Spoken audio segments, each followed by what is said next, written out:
You've seen it before. In ancient temples, medieval manuscripts, sacred art, and even modern logos. A single, recurring symbol, watching silently across time.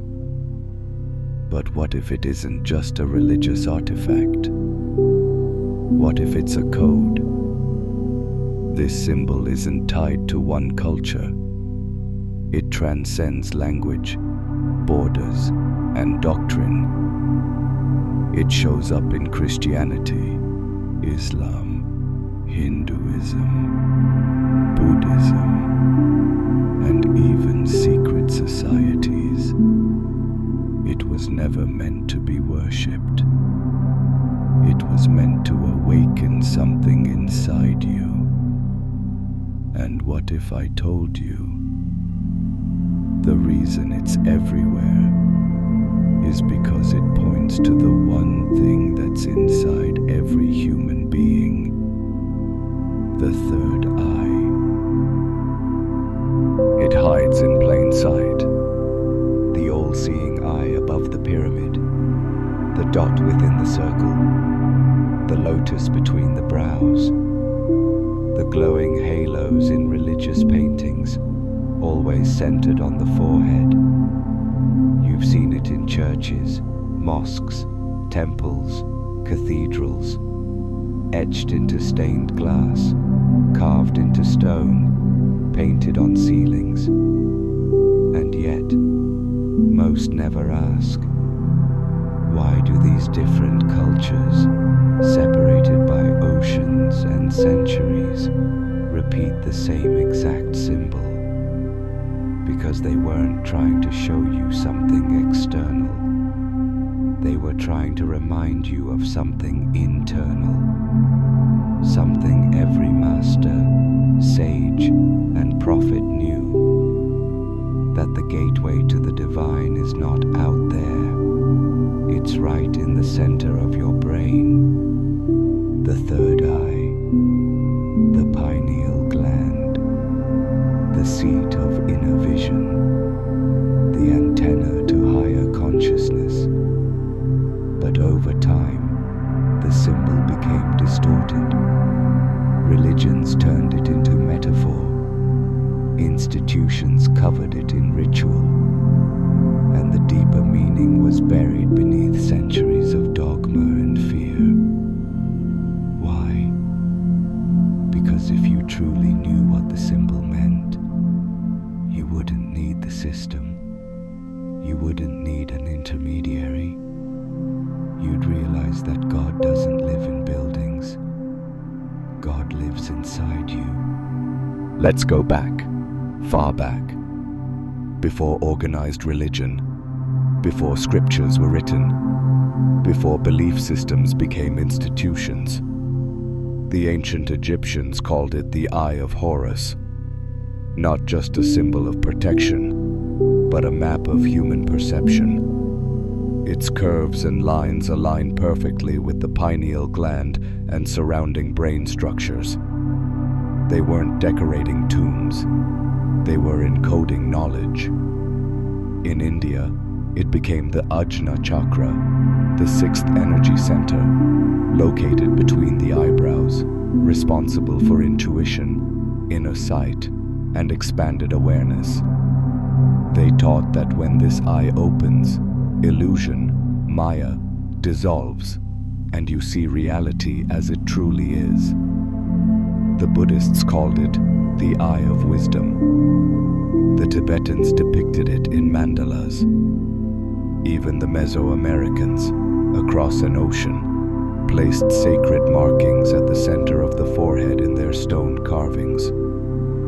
This was no coincidence. These cultures never met, yet all pointed to the same place, the same eye, the same portal. A portal not to heaven above, but to truth within.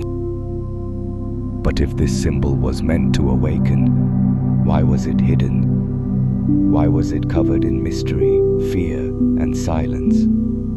Because knowledge is power, and inner knowledge, that realize that enlightenment doesn't require a priest, a pulpit, or permission, you become ungovernable. And those who built systems of control knew it. They couldn't destroy the symbol, so they distorted it. They told you it was evil. They associated it with conspiracy, darkness, and occultism. They made it a villain in pop culture, because if they could make you fear it, you'd never look deeper. But it was never evil. It was electrical. It was energetic. It was empowering. This is why secret societies throughout history, Freemasons, Gnostics, alchemists, held this symbol sacred, not because they worshipped it, but because they understood what it unlocked. They knew, when the third eye opens, the illusion collapses, and once you see through the veil, you can't unsee it. That's why it had to be buried, because an awakened population cannot be manipulated. The biggest lie they ever told you is that this symbol belongs to the past, that it's just art, just myth, just coincidence. But it's not in a book, it's not in a building, it's not in history, it's in you. The third eye isn't metaphorical, it's physical.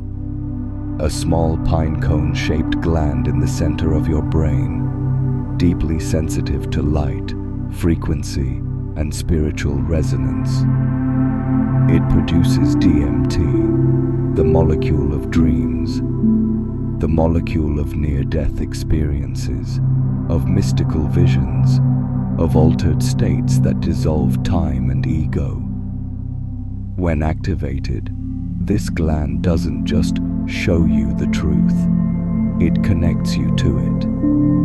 You don't see light, you become it. And here's the wild part. This activation doesn't require rituals, temples, or teachers.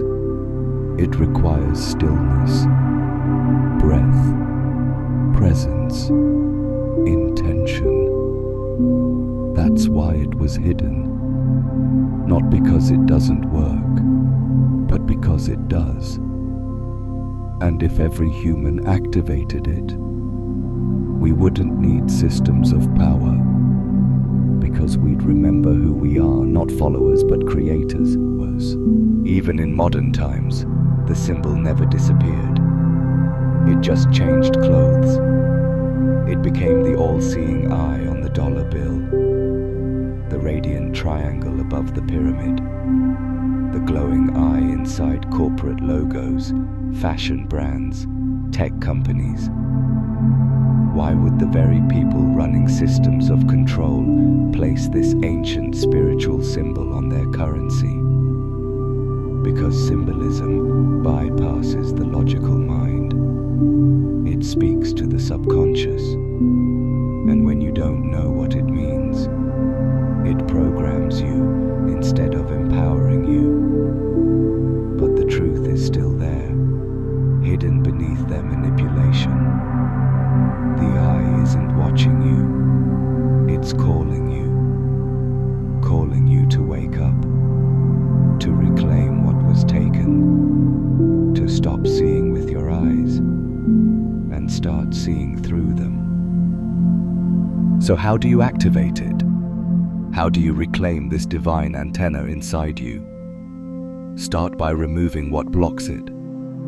Fear, toxins, mental noise.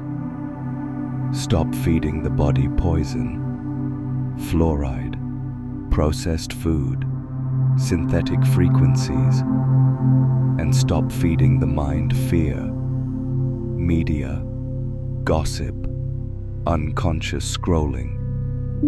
Then go inward. Practice stillness.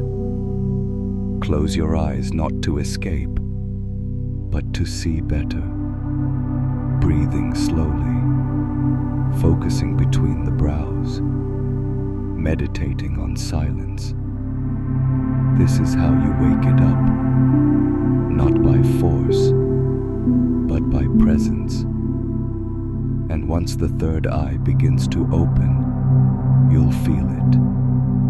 A tingling, a pressure, a flood of inner knowing.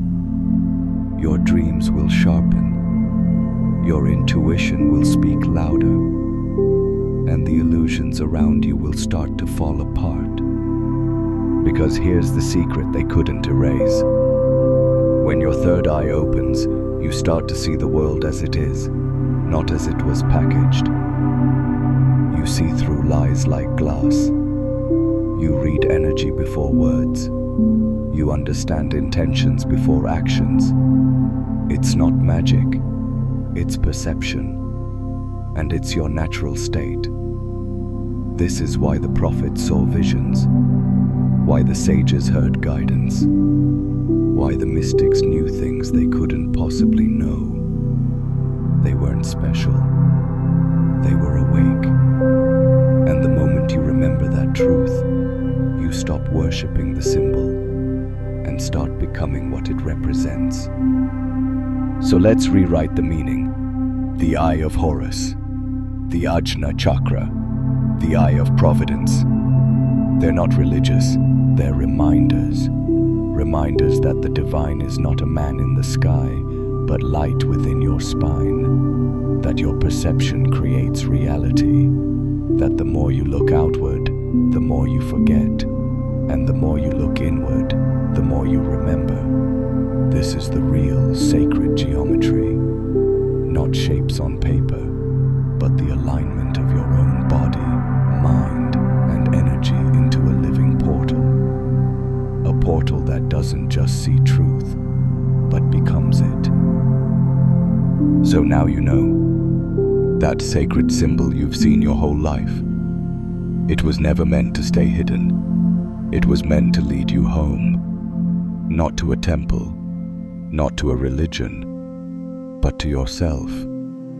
Because you are the eye. You are the vision. You are the one watching and the one awakening.